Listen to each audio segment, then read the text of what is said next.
Okay. Hi, folks. Steven here. Give me a second.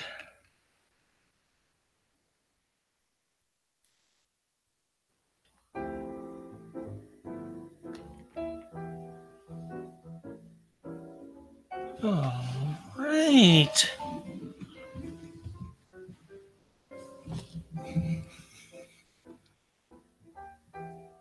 So, there you are. Hi, folks. Steven here. So, this is going to be a discussion of the latest Pokemon movie, the Power of Us, that had its first showing yesterday. If you're in the US, you have 3 more opportunities to see it in theaters. There is tomorrow night, Wednesday night, and then next Saturday afternoon on December 1st. All right, so of this little post here, this is the little standee that they had in the movie theater where I went to. Let's see, almost at the broadcast. Nope, wrong button. That's the one. All right. Give it a second. All right. Hi, folks. Steven here. So, like I said, today we're going to be talking about The Power of Us, or I think it's called Everyone's Story, is sort of the Japanese name of that. We're also going to be having some time for Q&A if you have questions about the channel or want to share your thoughts on the movie. And we're also I'm going to tell you about some upcoming stuff I have coming up on the channel. Let's see. As usual, I appreciate if you're in the audience right now. If you could let me know if you have can hear me good, hear me well, sorry, and all that stuff. Looks like everything's going through and the webcam is working just fine. But a little background. So first off, this is the 21st Pokemon movie. Came out in Japan back in, I think, late July is where these usually launch. And let's see here. So that was brought over, kind of like they did with I Choose You last year. They did a limited theatrical showing. And so the way that works, there's a digital event. The first one was yesterday. There's one tomorrow, Wednesday, and next Saturday in the United States. Other countries have different schedules. I know the UK is doing their own thing. I've seen stuff from the Philippines. Don't know. I think Australia is doing some stuff. I don't know about the other countries. You're going to have to, I guess, check your local listings on that one. But it's a really fun event. Now, this is the one sort of brief summary. It takes place in this town that is, I think it's Fula City or something like that. In any case, it's obviously heavily patterned off of San Francisco. It's got rail cars. And rather than focusing primarily on Ash, as I Choose You, I guess, did, and most of the other movies, this one focuses on a group of people who are in that town, along with Ash. He's sort of the glue that holds the characters together. And this festival that involves the legendary Pokemon Lugia, and more on that later. In any case, let's see, I do have, I guess this is our first visual, the soundtrack from Japan. We're going to talk some definitely about the music in this one. This was a little unusual. The last couple movies they've been doing a new dub soundtrack. This one, they did keep the Japanese one, and I have some kind of mixed opinions on that. For reference, of course, the name The Power of Us and the presence of Lugia is obviously a sort of callback to The Power of One, or Pokemon 2000, or as actually some of you will notice it or know it as, is Pokemon 2. I've said in the past, I think this is because the second movie debuted in 2001 in some countries. I think what actually happened is the first movie debuted in 2000 in some countries, so it didn't make sense to call the second one 2000 since they were in the same calendar year. I think that may have been what happened. In any case, there are certain similarities, but really structurally the movies are quite different. And this is not that much related. It doesn't feel like a true remake or anything.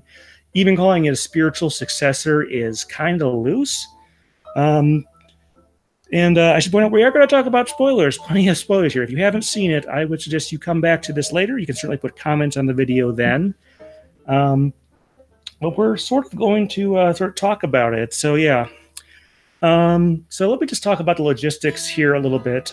There were 3 places here in Dane County where Madison is that were showing it. That's up from 2 from I Choose You, which is, I guess, a good sign. In addition, there's actually another added location up north in the Wisconsin Dells area. There's a movie theater there, I think, near some shopping and other stuff there. So really seeing some additional locations, at least here in Wisconsin. I did a whole video on that actually, sort of showing my observations on that. So that's good to see. In any case, let's see what else happened there. But the location I went to is the Point Cinemas. It's operated by a company called Marcus Theaters. They're mostly concentrated in the Midwest. Most of their locations, about half of them, I'd say, are here in Wisconsin. And then they have a number through like Michigan, Indiana, Illinois, Iowa, Minnesota, Nebraska. I don't know about the Dakotas. But I went to the one here on the west side. It's called the Point Cinemas. So got there on the early side because I was expecting with I Choose You, they did a sort of a pre-show before the main event for the scheduled start time of the movie. And I got there early and I asked the folks there because usually they do a card giveaway. Apparently they are not doing that, at least in the US. Apparently in like UK and Ireland, they have these little sampler packs from the latest set, Lost Thunder, that they are giving away at these things. So they are doing something there, just not particularly here in the States, which is kind of disappointing. I'm not sure precisely. I guess it would have had to have been a Zeraora card or something like that. Theoretically, you could have done a Lugia card, but excuse me. We'll talk, like I said, more about that. So got to the theater, and it doesn't seem to be a pre-show. And in fact, actually, it was supposed to start at 12:55, and 8 or 10 minutes after, it still hadn't started. So we did ask someone to go out to see what was going on. It appears they were having some technical issues. So they had to sort of, we did get to see the whole movie. I will tell you that ahead of time. But they had some kind of problems with that. And actually, I think they actually skipped some of the pre-show because they were supposed to start that like half an hour before the movie begins, but they didn't quite get that one correct either. As far as how much was in there, I think it was about as full as when I saw I Choose You last year, although that was on a different night, a different day of the week. And that was also fewer locations. So I guess it is something of an improvement, I would assume. All right. So the pre-show had, I think they did skip because there was supposed to be, from talking with other folks, it's supposed to be like a thing where they go through all the intros of all the different seasons of the anime. And I think they skipped pretty much all of that. They had a couple of things from Pokemon Generations that we did get to see. We did get to see sort of the stuff where they talk with the director of the previous 20 Pokemon movies and also the director of Detective Pikachu. It sounds like there might have been some locations that did show the Detective Pikachu trailer itself, which would make sense, but that wasn't part of our package. Not sure if that was something they had to skip over due to the late start or what. So that was kind of the logistical thing. Now, I guess I should point out, because of the late start, they did compensate us as we were going out of the theater with some vouchers to see another movie later. So we were compensated. So good on you, Marcus, for having that kind of a policy when something goes wrong. Hopefully the other 3 screenings go a little bit better technically. But anyway, the actual movie starts, and it's kind of interesting because, we don't start with Ash. And, kind of, in fact, we start off with, you might think this was some other anime because we go straight to a shot of a school and we see some school kids there and not really much sight of any Pokemon there. And we see this girl walking out, and it turns out it's one of the main characters in the story. Now, let me see here. I'm going to take a look in the liner notes for the Japanese score. Let's see. I don't know I forget if they have the same names. I think in the Japanese version it's called Liza or Lisa.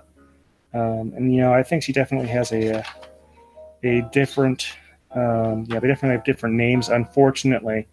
But she's the one who gets the, spoiler alert, I guess is the first real spoiler, is the Eevee. But she's visiting her friend in the hospital who has a broken leg. And her friend says, I really want to go to this thing in this nearby town. And if you could do that for me and catch a Pokemon there, that'd be great. So she agrees to do there. And then we get to go to the actual city. And we get to see Ash. And I guess this is the first part where I kind of talk about the music. When we first see Ash, he's in a streetcar there, sort of taking in the sights in the city. And it has this really neat arrangement of the Route 1 theme, but it's got this really great, I don't think they've used that one before. Now, as I mentioned earlier, they don't use a dub score on this one. They are using the Japanese score, which I know a lot of folks do consider it a plus. However, I should point out, if you've listened to the discussions I've done with Anne from Bigby Podcast, I am in the Shinji Miyazaki is overrated, especially after movie 10 crowd, if that's a definition you can use there. I can't definitively say that a dub score would have been better. And I do think, sort of to give an overall impression of the score, I do think this is better than some of Shinji Miyazaki's prior movies. Although this is the first one in a while I've seen with it. I did watch the Keldeo movie earlier this week in preparation for Anne and I's next movie discussion.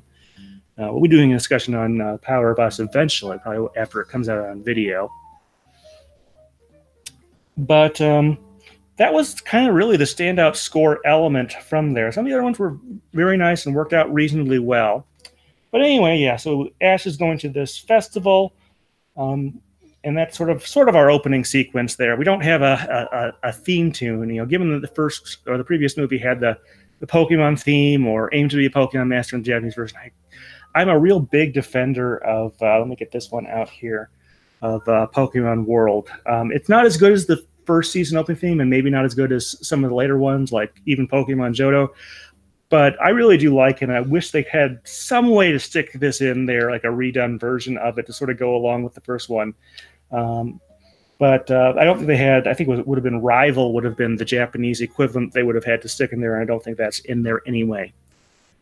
But yeah, he sort of goes, takes an aside. Like I said, I've only seen the movie once, so if I get some things wrong, feel free to let me know in the chat. Can't say I got everything correct. I may or may not see this in theaters again, or I may just wait until it comes out on video. I haven't decided yet. But then we get introduced at the festival to a couple other characters through various means. There's really like 4 or 5 different quote-unquote groups in here, because there's the girl from the school.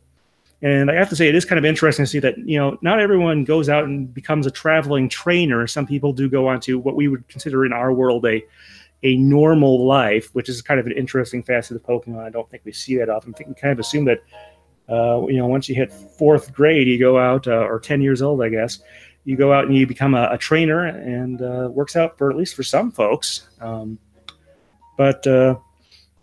there's the athlete lady that we talked about there. There's obviously Ash. There's also the mayor and his daughter. Unfortunately, like I said, the names are slipping from me. There's also the guy who is an uncle of another child. Let's see, there's a scientist. I think those are all the main groups there. Let me just take a quick look through the liner notes here. Oh, no, wait, I'm sorry. Yes, there is definitely one more.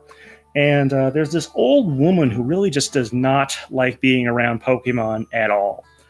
And all of these folks, we find out more about them, and they're actually less so than Ash. They're not really, those folks are really the focus of this movie to a large extent. And, we sort of find out a lot of things about this, like the uncle guy exaggerates a lot of things and tries to impress his niece, who I guess he doesn't get to see too often.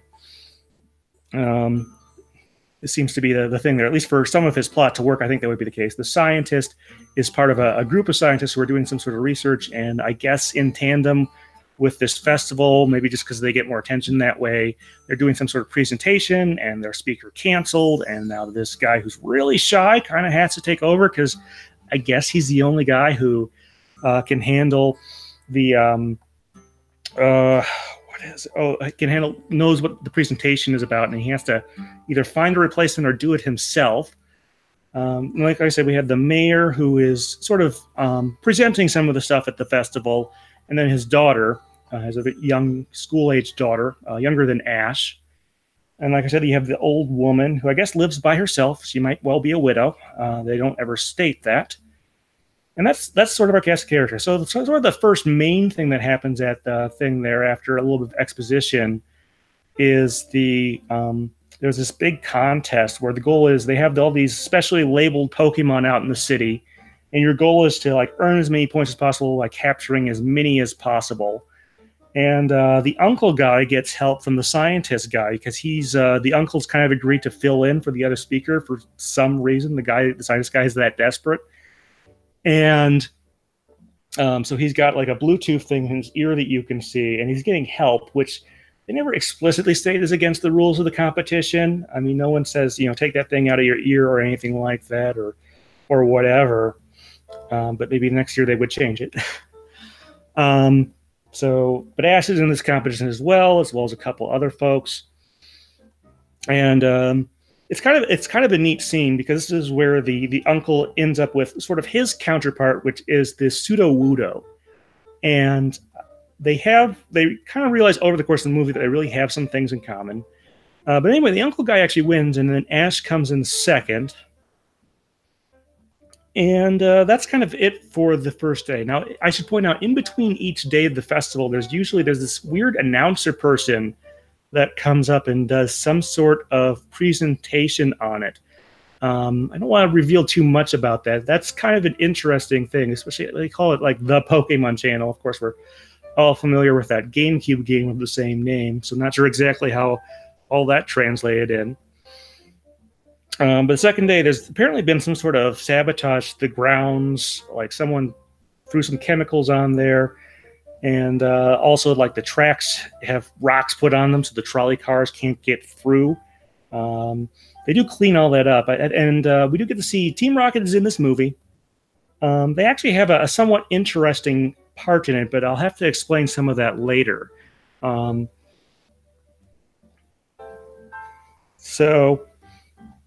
They do some of that stuff, and then second day kind of goes on as planned, except that, well, that's actually where a lot of things start kind of going wrong. You see, during the first day, the old lady, she finds out the second day that she had some chemical spilled on her from the scientist folks, and it is attracting Pokemon to her, so she hasn't been able to get away from them the way she would like.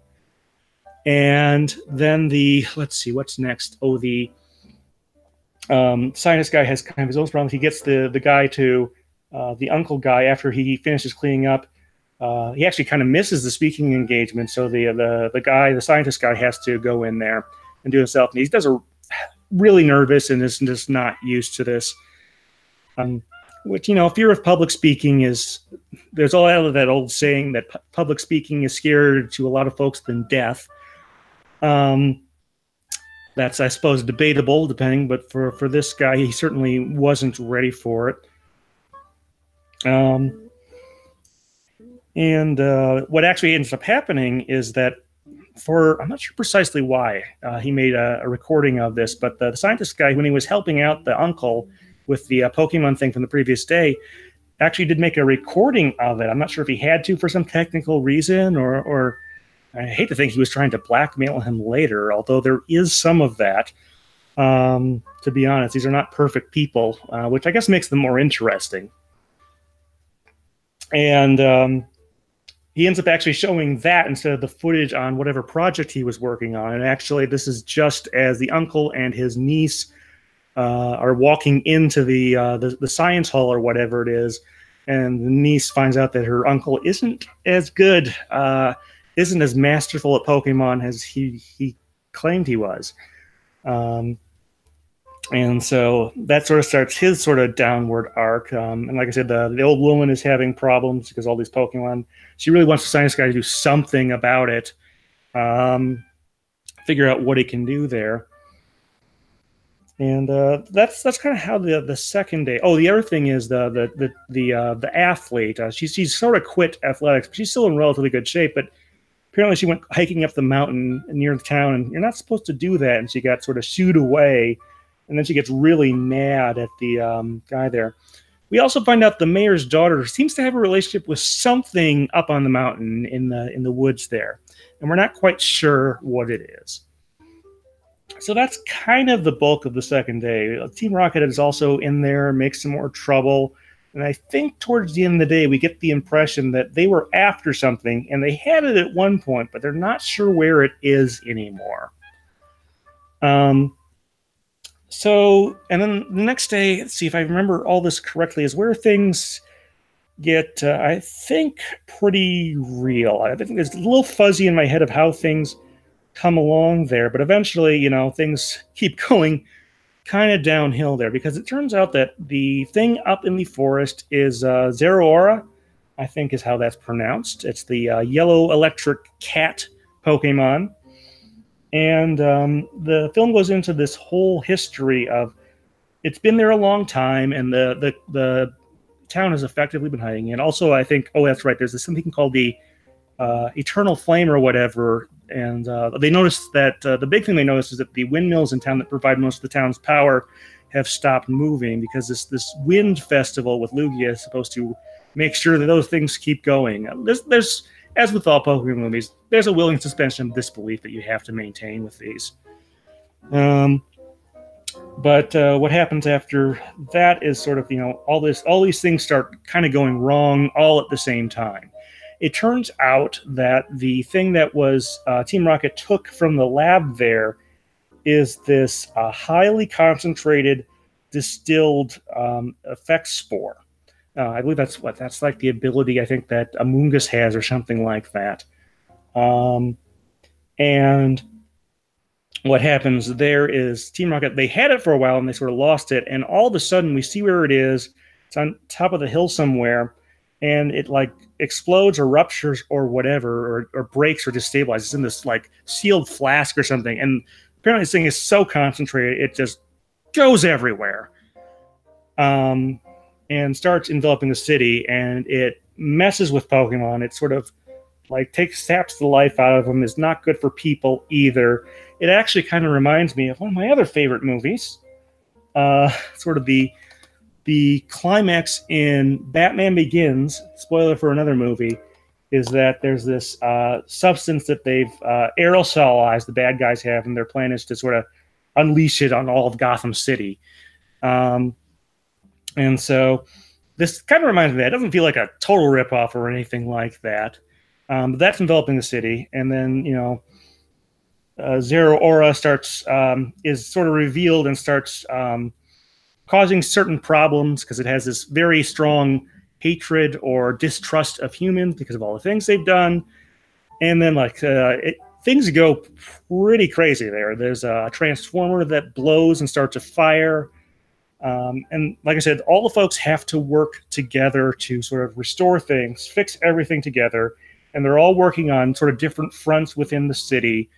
And, of course, what eventually happens is they do manage that. They manage to the scientist manages to create basically an antidote for the effects spore to neutralize it.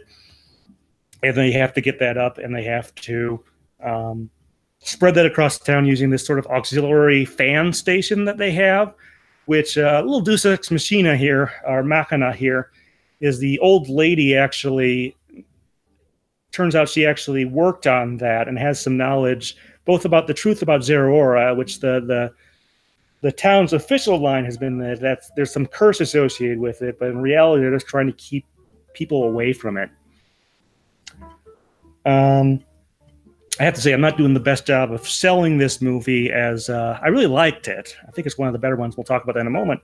But they do that. They get the torch back where it belongs with some help from the athlete girl.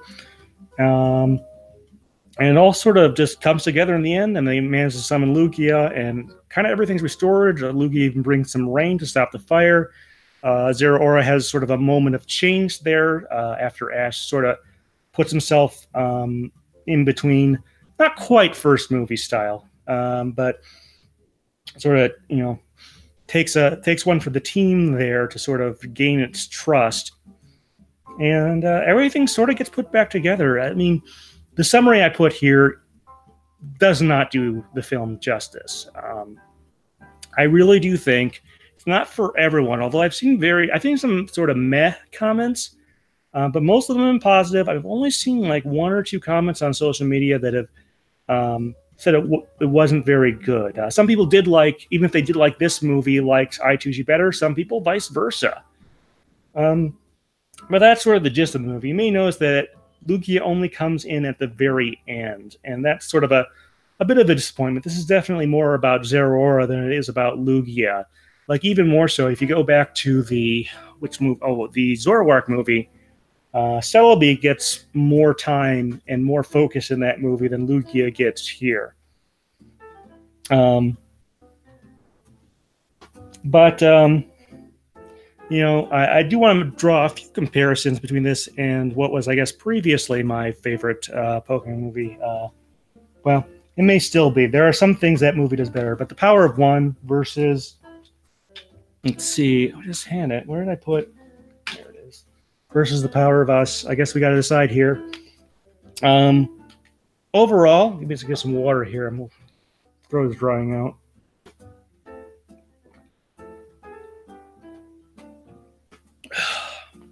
All right. Thanks for your patience there. But I think the writing in this movie was very good. I don't think it's perfect.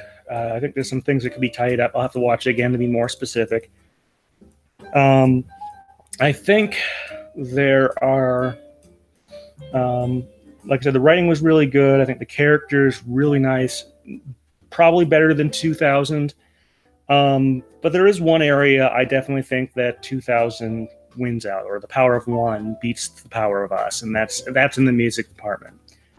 Kind of aside from that first score element I mentioned, the Route 1 remix, or I should say rearrangement, which I think was really fun. It's got some great, I think, some horn work. Excuse me. I don't think we've heard it before. I think it is new for this movie, but I'm not 100% sure.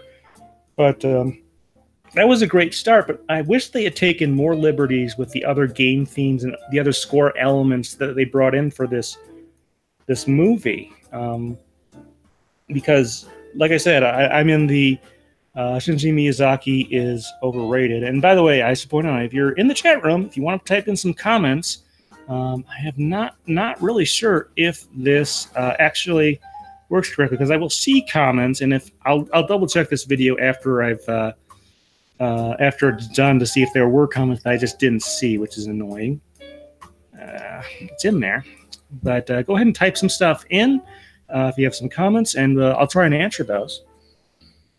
But musically, 2000 I just like better. Like I said, it's hard to say. I think the score here was better than some of the other more recent Shinji Miyazaki scores, which admittedly I have not seen with the actual movies. I do have them on CD, but I haven't seen the movies with them.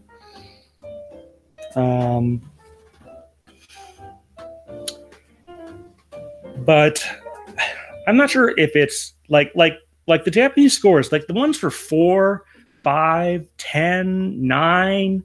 By the way, those are the Celebi, the Latias and Latios movies. Let's see, 10 is the Darkrai movie, and 9 is the Manaphy movie. Those are all the Japanese scores, and to a lesser extent, 6, 7, 8. Those are all, I like them. They have memorable moments, things I really like.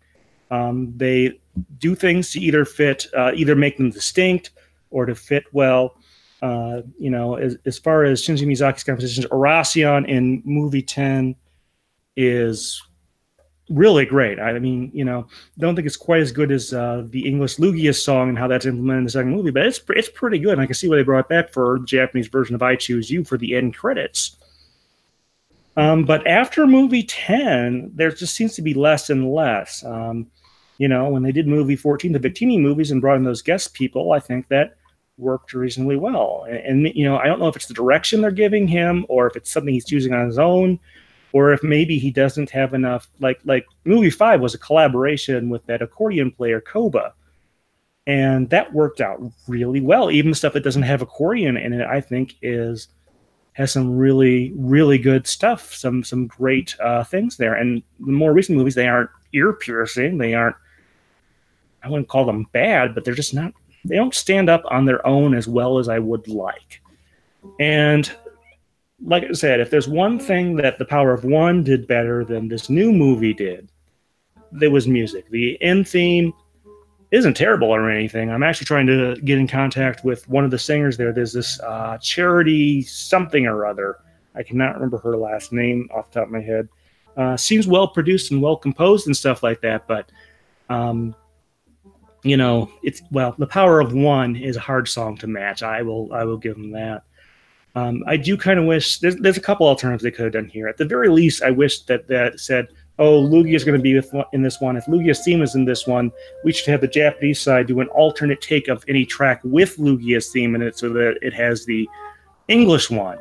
I think that would have been a good way of doing it if they didn't want to do a full-on dub replacement score. I'm not sure precisely why that happened. Like I said, I don't want to say that everything Ed Goldfarb does is perfect or anything like that, but there has been some stuff there that I've said, hey, that was pretty neat. But I think it is certainly possible that a dub score done by Ed Goldfarb, if it's been full one, might have worked out, been more to my liking for the course of the movie based on his previous films. Now, he apparently did do, I went on Twitter and I talked to someone, I think it's Jordan Jolteon or something like that. I forget the exact, sorry about that. Pointed out that there is a trailer for Pokemon TV for the second movie where Ed had to create a synth version of Lugia's theme, and apparently I did listen to it. May not be the best thing ever. So it's kind of hard to tell how that would have turned out. There are no certainties in music, to be honest. But like I said, we'll certainly talk more about it. I need to listen to the Japanese score. Well, that is the score for this movie, as well as the ending theme. And eventually, Ann and I will discuss that. If you have any comments, please give that to us. But overall, the movie, this might be the least, I don't know if I want to call it my favorite, but maybe the best Pokemon movie yet. Although I don't know, I wouldn't say that Pokemon movie reviewers are super there's not some conspiracy to downrate all Pokemon movies or anything like that. That's just silly. But I do kind of wonder if there might be some factors that are causing them to have there are a number of Pokemon movies I will defend as being better than their aggregator, their Metacritic or Rotten Tomatoes scores. 1, 2, 5, I Choose You. Maybe this one, we'll see where it shakes out. There are ones I will definitely defend as being better than that, even if they aren't all-time greats, which I'm not sure. This might be the closest one to the one. I'm not sure how well it sort of bridges the gap to non-Pokemon fans. But yeah, I'm just kind of, I don't know. That is something I would like to do on the channel, actually, is to bring some people in who reviewed Pokemon movies, old or new. Find someone who gave it a positive review, someone who gave it a negative review, and sort of get them to talk to each other, rewatch the movie and stuff like that. Let me know if that's something you'd be interested in. Because I do kind of want to analyze this, because I think there is something not sinister, but something at play here that is sort of not lining up the way I feel like it should. Like I said, I don't think these folks are consciously going in and trying to, take down Pokemon or make it go away or anything like that. I don't think consciously that's what's happening here. There are certain reasons why these movies haven't gotten so many great reviews. I think this new one is edging up there, although there was a review in The Guardian that was extremely negative. But yeah, so that's sort of my thoughts on there. I did want to address one thing. People felt that, like I said, I do not remember her name, but the runner's motivation is that she gave up running because she got hurt and she was just afraid to run. But going back, if you rewind a bit, I think she's actually afraid of getting hurt herself again. I think she's kind of afraid. In fact, I think a lot of the folks here, I think actually are afraid of someone or something getting hurt. Like I said, the runner is afraid of herself getting hurt. The uncle is afraid of letting down or hurting the feelings of his niece. The mayor's daughter and the mayor, in a strange way, coming from different angles, are worried that something will hurt Zeraora. And then the scientist, I don't know if hurt. I think he's more fearful, really, of just of public speaking, and whether he's living up to his own potential. The old lady, like I said, as we find out, she's not just really hate Pokemon. She had a bad experience when she was much younger with, I guess it was her Snubbull. I don't know if it was specifically hers, but it was a Snubbull. There is a moment in the movie where she has a flashback to where she felt she fell short. And, you know, I think maybe she's afraid not really of Pokemon, but that what she does, like she felt she was responsible for the death of one, and she doesn't want to put herself in that position again. So maybe she's afraid of hurting Pokemon through her actions, that maybe if she stays away from them, they'll be better off for it. And I think that's kind of an interesting thing.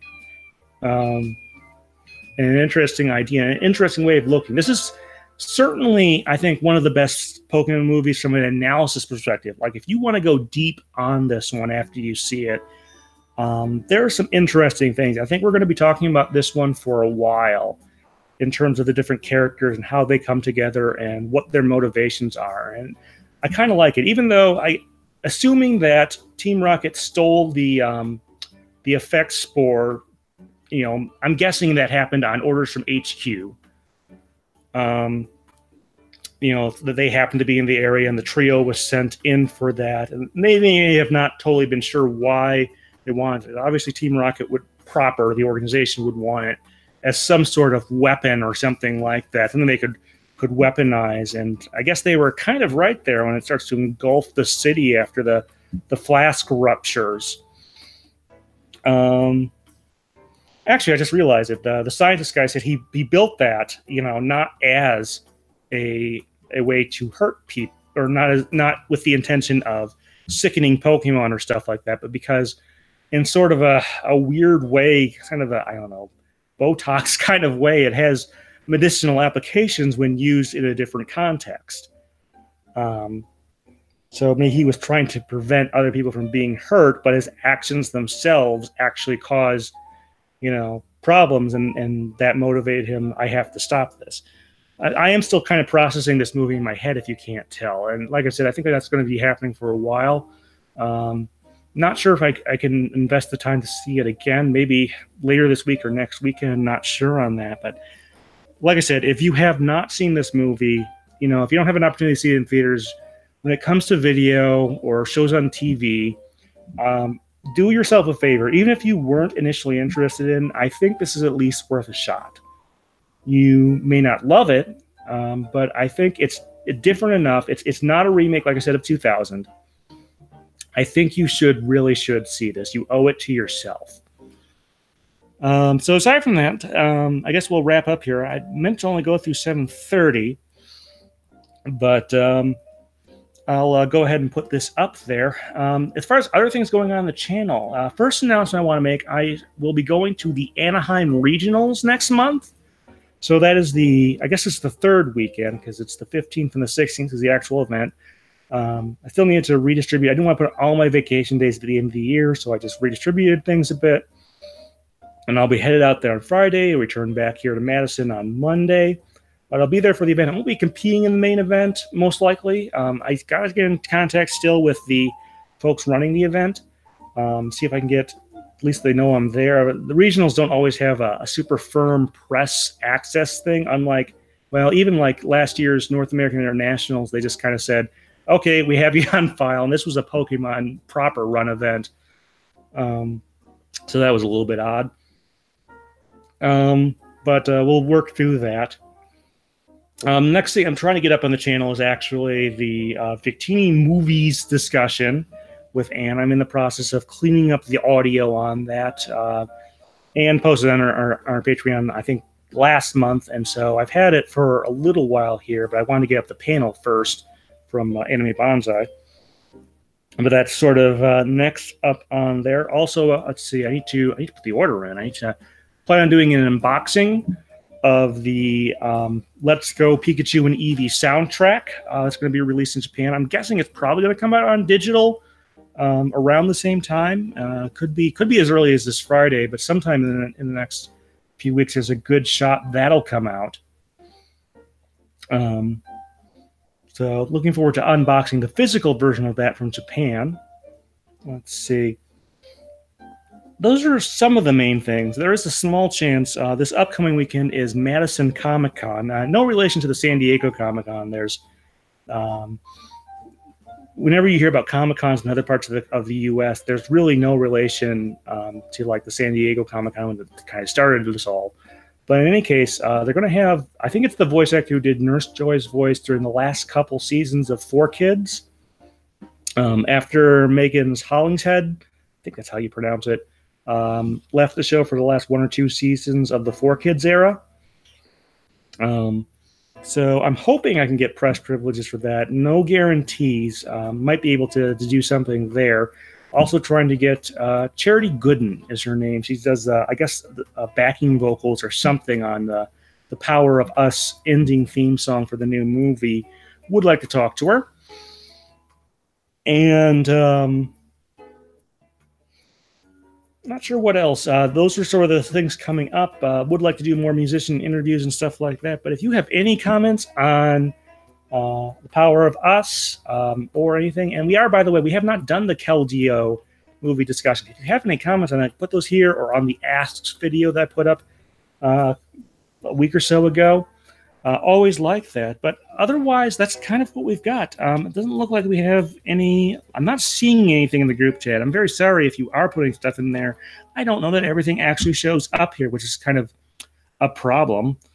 Because it says that here. Let's see. Camera, control room. Yeah, I'm not even really sure that particularly works all that well. So I will double check afterwards and see if this stuff actually went through and whatnot on that. But thank you very much for watching, and stay tuned for more from this channel. All right, folks, thanks.